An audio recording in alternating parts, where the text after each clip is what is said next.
all start getting the rugby knowledge up.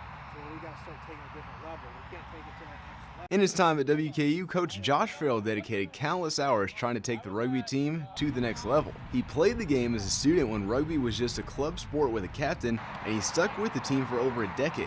On December 9th of 2017, Josh passed away after a battle with melanoma. It's been nearly a year and a half since he passed away, and even though he isn't physically with them, the impact Josh made on those around him won't be forgotten anytime soon. It's not going to practice, it's going to see your family to a degree. And I know that may be cliche sounding. Rugby does a thing to the soul in a way. It's hit me, and I think it hit Josh the same way, and he just wanted people to feel that. He was so strong all the time. And he just cared about, he worried about the team. You know, what's the team? He was worried about taking care of everybody else. That's always what his concern was. He was the backbone of this thing, and so it's been hard. We don't have him. It's his smile. He had the biggest smile, and he was always grinning ear to ear. All right, ready, set. Josh always had a tendency to look at the bright side of things, even in his final days, and his glass-half-full attitude still sticks with his players today. I couldn't get into an apartment. I had nobody to stay with, so I called Josh and was just like, hey man, I need somewhere to stay. And he was like, you should have called me 2 hours ago. I've already got a room set up for you. Come over, here's my address. Sent all that before I could even, ask him. He's sitting in his couch with a t-shirt on, underwear on, playing Elder Scrolls. And he jumps up out of his chair, he gives me a hug, and he's like, hey, new Game of Thrones just came on, you want to pop it on? Josh's upbeat personality made the discovery of his passing a tough pill to swallow for those around him. He told me about his future, and he told me, well, we're going to be going to Houston on Wednesday, and we're going to be talking to a better specialist. Hopefully they'll tell me something that we're looking for. And the last thing I remember him telling me is, I love you.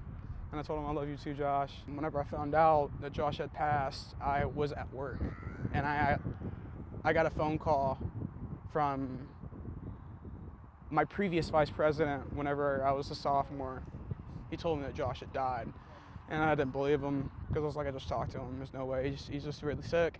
And then I saw in the group message that, sure enough, it was true. Josh had passed. I told my boss, and I had to keep working, or I wouldn't have been able to work for the rest of my shift, and they really needed me. So I stayed working, and then I remember going to my car after that and just staying there for a while. He said he was going to see those people in Houston on Wednesday. That following Wednesday was his funeral.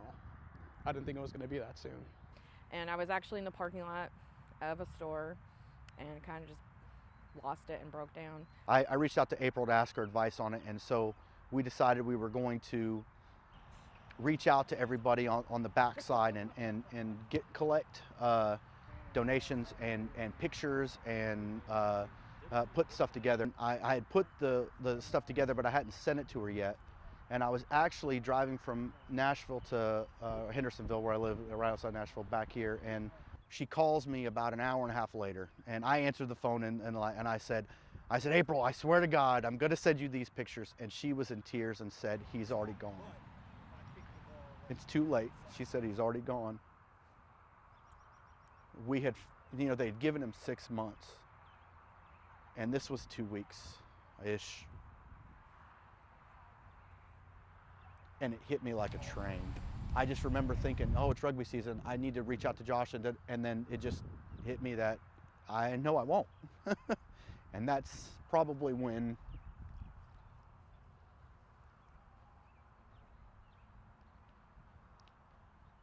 you realize it.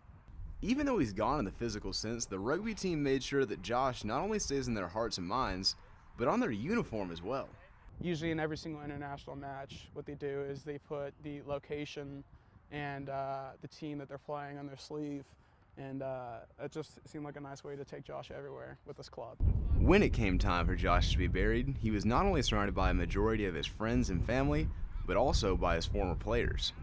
We probably had close to maybe 150 ruggers show up, and everybody wore their jerseys from the years they played, and so we had everybody line up single file, walk up the aisle in their jerseys, and they each touched his casket one last time and said, with you. And although coping with the loss of a coach and loved one is one of the most challenging things a person can be forced to do, The memory of Josh still manages to make those close to him appreciate the time they had. I think Josh would just want us to keep going. I like to think about a quote by Winston Churchill. He says, "If you're in hell, just keep going." And Josh would want us to keep going like any rugby player does. He keeps going. We got the ball. He keeps going. Take every moment you have and run with it. Like, you never know what's going to happen. Since Josh's passing, we've changed the scholarship that he created from the Billy Wellham Man of the Year scholarship to the Joshua David Ferriell Man of the Year scholarship. And I still think about him on a sunny day like this, or being out here at the pitch, or driving by here, because this was his second home. You know, we were his second family. Reporting for the Extra Point, I'm Miles Schroeder.